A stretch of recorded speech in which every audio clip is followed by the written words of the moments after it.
Well, everybody, it's the third day, and we're still working on this little steam engine here. And what we're up to now, we're trying to figure out the thread. Now, you know, it's one of them, I guess it's one of those things. They must have made their own tap and probably their own tooling. It's 24 threads to the inch, and when I measured it, this here was 70, oh Jesus, I forget now. It's 177 it was. Well, I can tell you because it's about 11 thousandths off now. Well, no, it's not even that much. It was 177, I mean 277, and now it's 271. So what I did was this is a metric 7mm/1, which 1mm pitch is the same as 24 threads to the inch, or within a thousandth or two. So when I ran it over, it made it a little smaller, but I'm all right with that. And I happen to have a brand new, even though it's not a very good quality one, it's an old Craftsman one, but it is brand new because I've never used millimeter stuff hardly at all in here. You can see it's all rusty. You know, that stuff don't come out of the box much. But I gotta this was drilled for 1/4 inch. I gotta open it up a little more. I'm gonna run the 7mm, and we're gonna have that, and then all we have to do is shim this. So I'll be back in a minute. I just happened to think there, I wanted to show you this.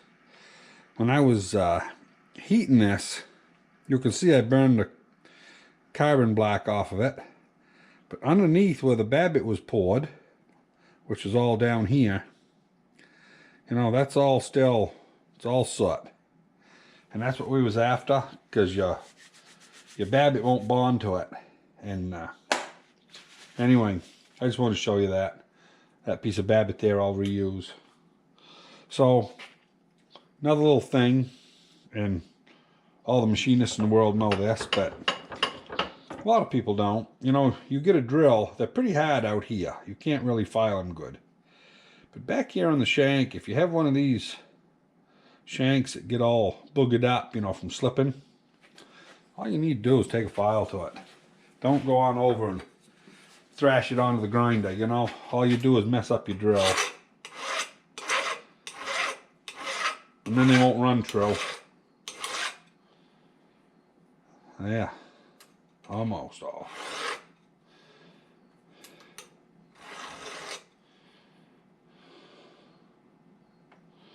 This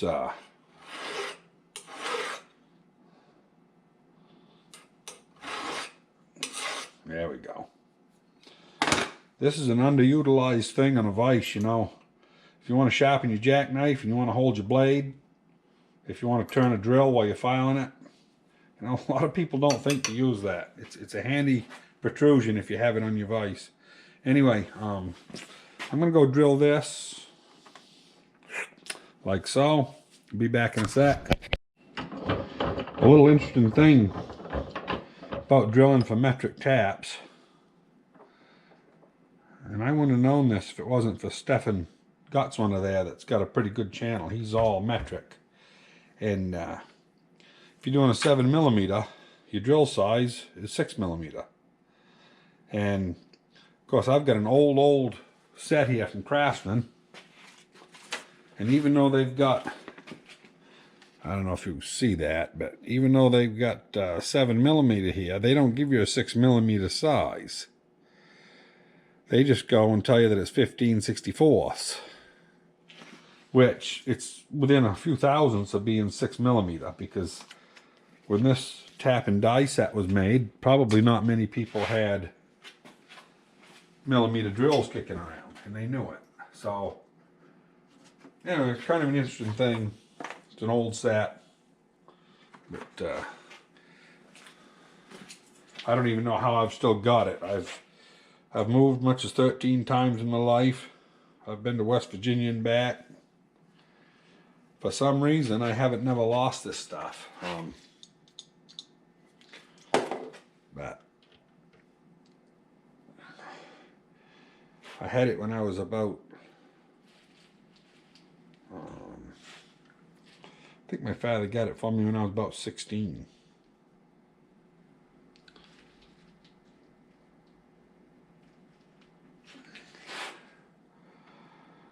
Now this is going to be kind of a sketchy deal because we're tapping in Babbitt, and it's not really thick enough to hold itself together. So after we tap it, it may fall apart because we're not into the cast iron at all. So we'll see here how this goes.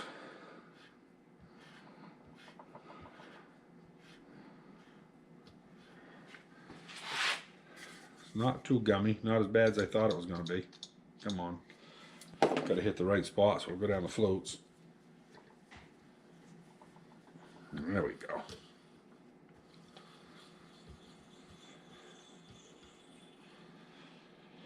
Now, one thing about it, we're not too committed on this end. I guess if we really frig it up, we can pour the Babbitt again. But so anyway, the thread stayed intact.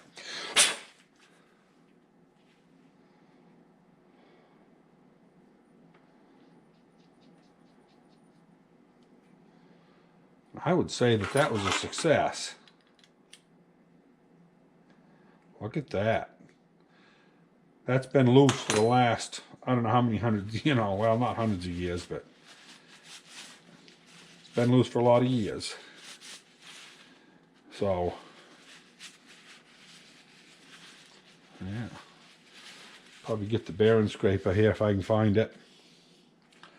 I guess I gotta go on the look of it. I'll be back in a minute.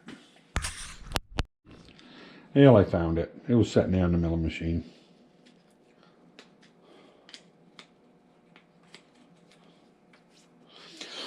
Beautiful. So,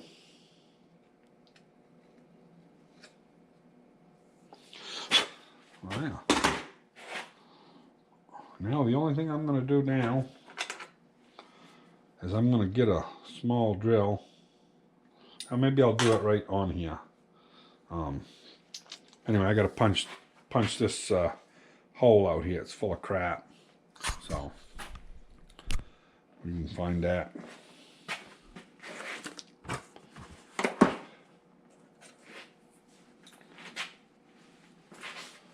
Yeah.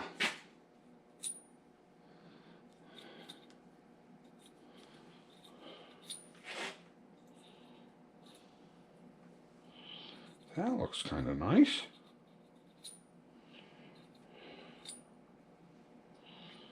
Oh, yeah.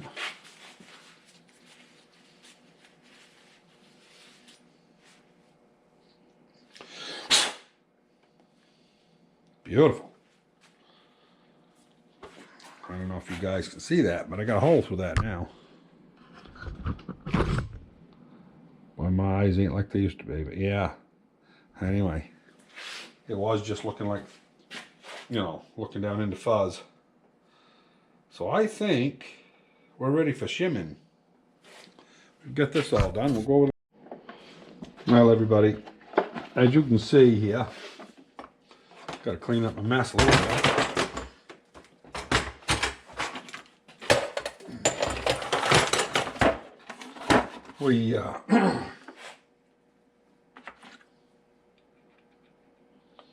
That's a good size right there. 7/16. We'll try that. So this is nothing but cereal box paper. Before you throw it away, you just cut the flats out. I got 4 or 5 sheets of this sitting around.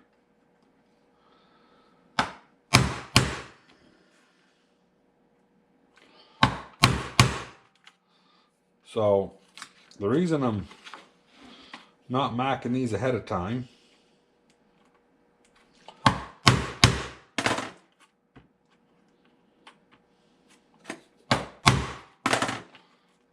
guess I'm in a bad spot on the oak there. Oh yeah, there's a hole there. That's why I'm having trouble there.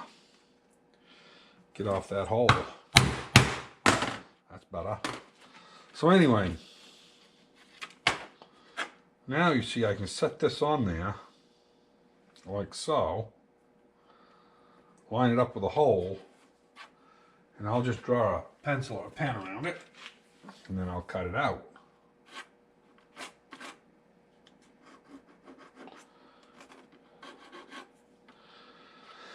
I'm going to do about 3 for this side, and I'll do 3 for the other side, and we'll see where we're at.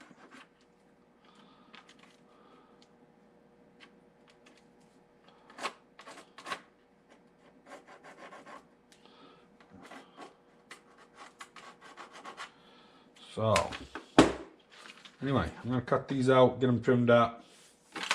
I don't think that's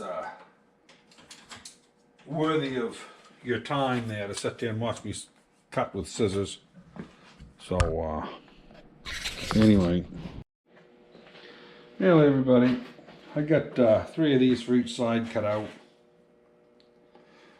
And I didn't actually mic them, but just seemed like that ought to be close to what we need.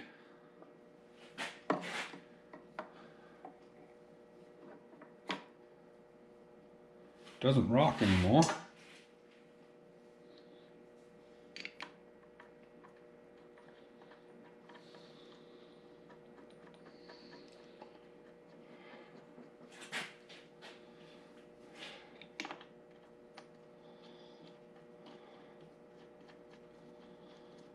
So I've either got just right or it's going to be too much, but we'll see here.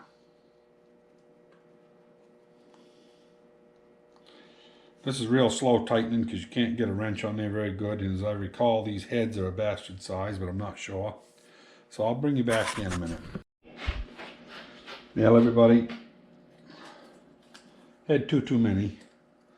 We're going to give it a little test run here, see if it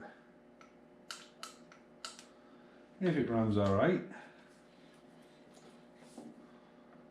We'll give her a little oil in here everywhere as if there's a motion point.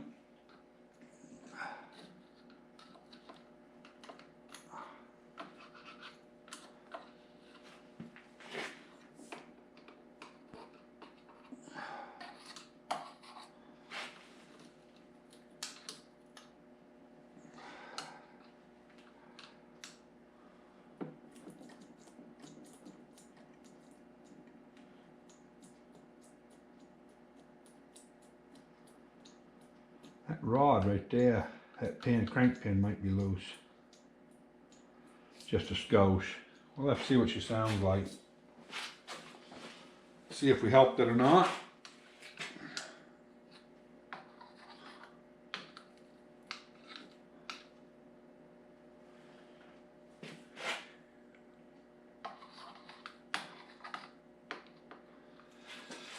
And put a little bit in the cylinder up here.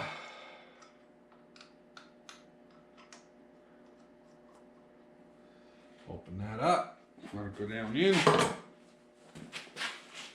Last time I ran this, I had the compressor start. I'll shut it off.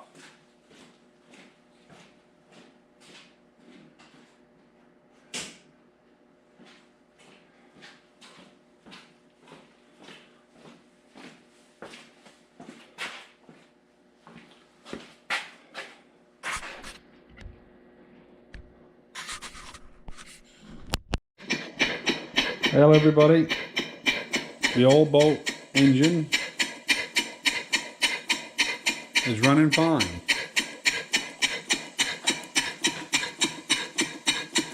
The knock is gone. There is a little noise up here in the linkage, but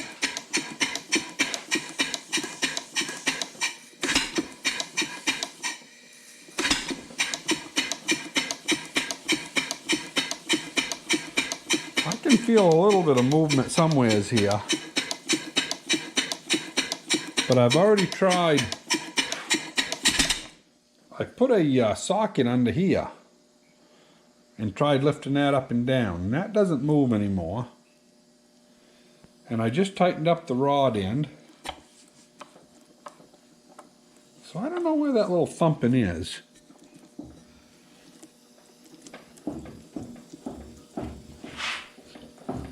That's all tight on this end. So anyway, you know, I think it's good.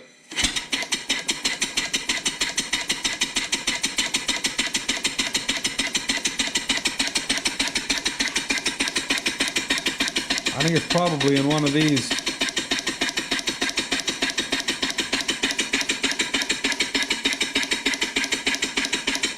Might be right here.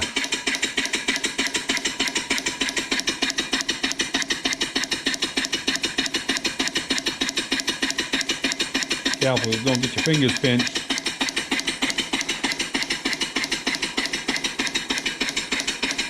But anyway, she's running good. I wish I could get rid of that little chicken, but I don't know really where it is.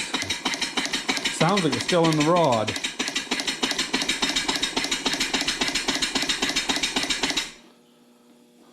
But I don't know.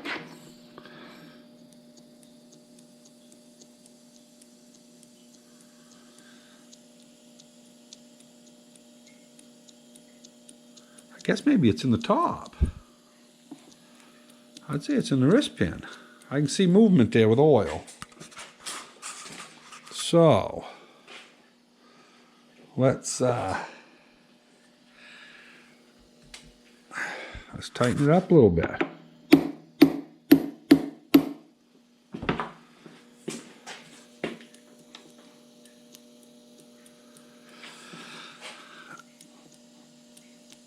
Yeah, that's where the problem is, but it looks to me like the bearing halves are tight together, which is what was wrong on the bottom. Yeah, I'll show you there how I fixed that. For those of you who aren't familiar with these, they're just a wedge.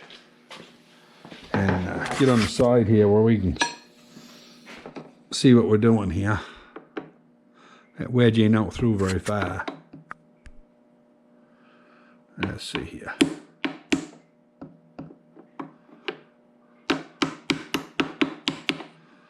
Okay, just get that out. There we go. And this piece here picks up and it comes out like a key.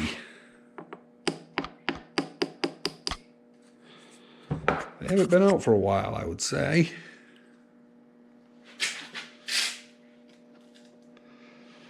There we go. And then you can bring this. Come on. Oh, that rod should come right down out of there. I might have to put a little clamp on here. Probably the weight of the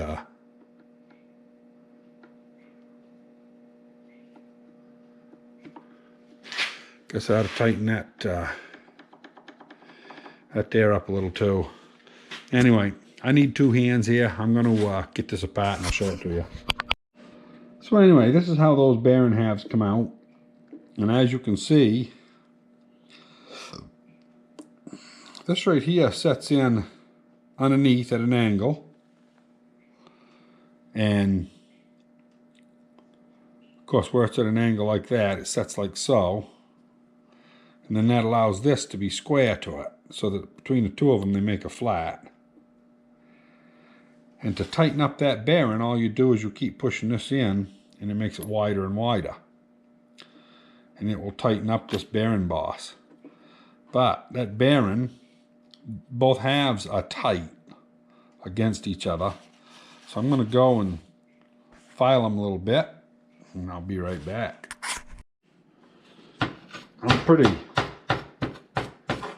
This is all brass from the other one that I just did. So this is how I do these. They're pretty simple. I just lay them on here and I just draw file them to me.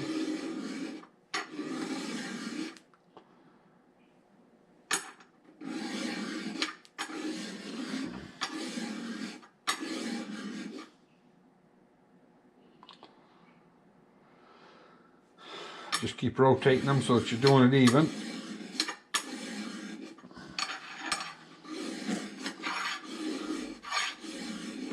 And it will trim your fingernails if you ain't careful. There we go. So anyway, yeah, I don't even think you really have to measure them. Just and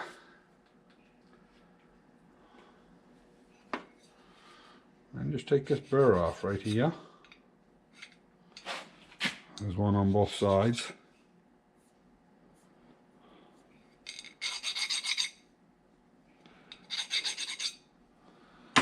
Yeah, we'll go put this back together. I'll show you how it goes.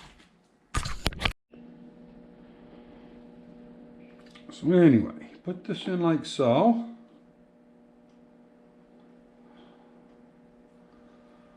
I gotta take that back out here so I can see that. This was this direction here. And that rough spot in the casting goes like on the top, okay, or on the back. I want to put stuff back the way it was. You can see the rough spot. About 95% sure that that's the way it goes. There we go. Now, and that bottom's nice and tight. Now we just got to get this to shove up in there. Just like so.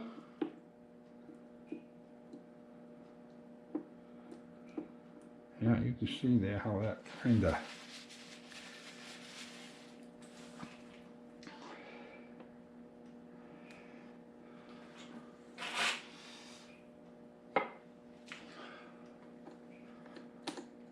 come on. Might have to tap a little line stuff. Huh. Come on.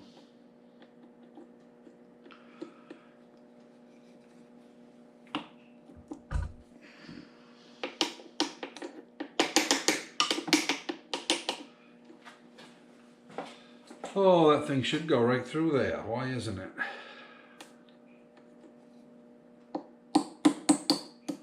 There she goes. So once it goes through, and that picks right up,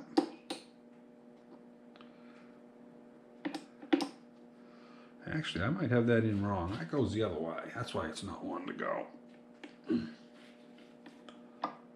Yeah. That goes down on this one. There we go. Bottom one goes up.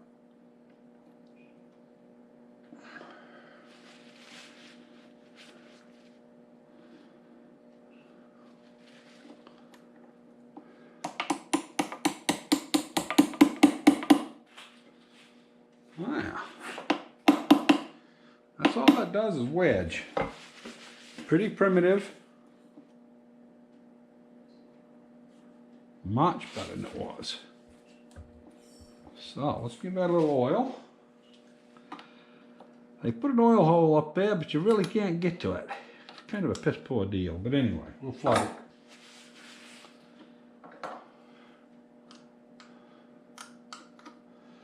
We'll see if that miserable knock's gone.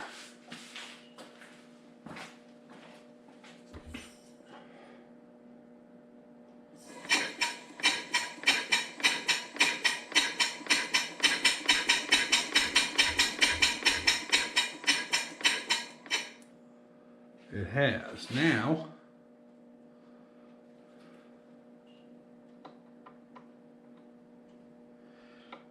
yeah, got quite a bit of slop here on that. Get me a small adjustable.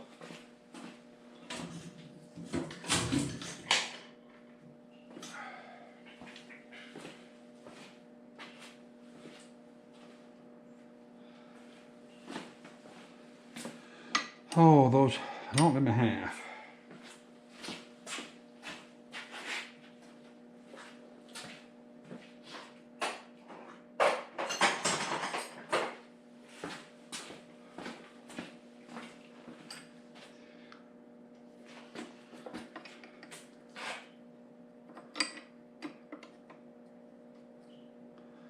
Huh.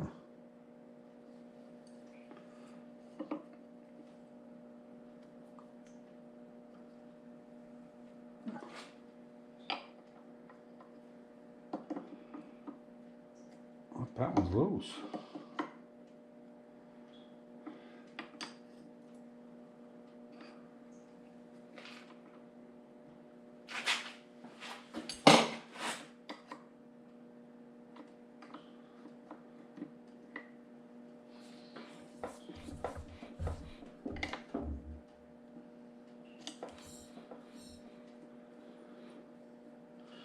There, try that.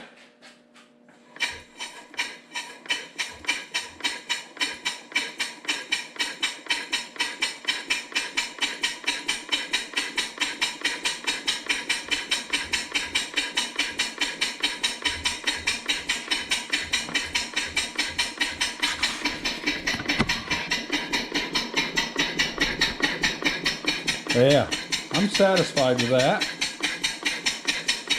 Running good.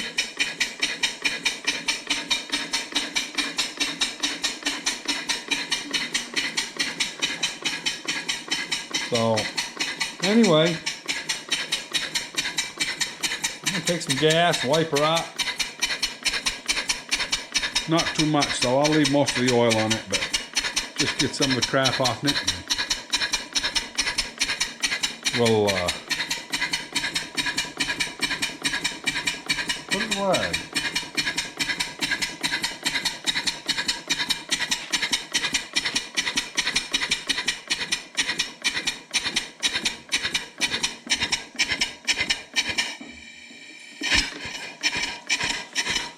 It does run in reverse well.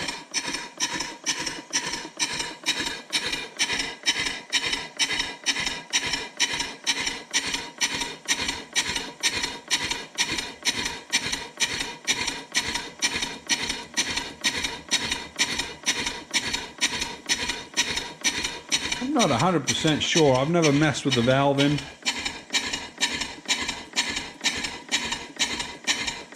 But it almost acts to me like it might be out just a little bit, but I've never messed with it.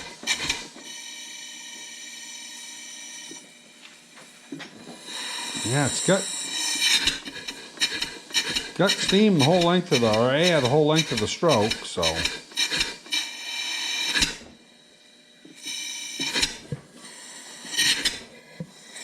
It's funny though, it'll stop on that top, but it won't stop on the bottom. So something's a little not perfect. Yeah. Yeah, it's out of balance a little bit, but that's all right. It's the way I got it. I've never messed with the eccentrics on it. So anyway, hope you enjoyed. It's, we got rid of a knock on the main bearing. Sorry it was a three-part there, but it's just kind of the way it is. But yeah, she's a honey. She ought to be right in a steamboat, but, you know, I don't have time for steamboats. But, yeah, hope you enjoyed it. Don't hesitate to subscribe for the next videos. We'll talk to you later. Well, the old girl, she's landed home again. This is where she sits. Basically for, you know, 2 or 3, 4 years to a time till I get it out. Probably the next time we go to Freiburg Fair, since I've got the bearings straightened out, I'll probably take it up to Freiburg Fair. But we're not having one this year. So anyway, hope you enjoyed. Talk to you later.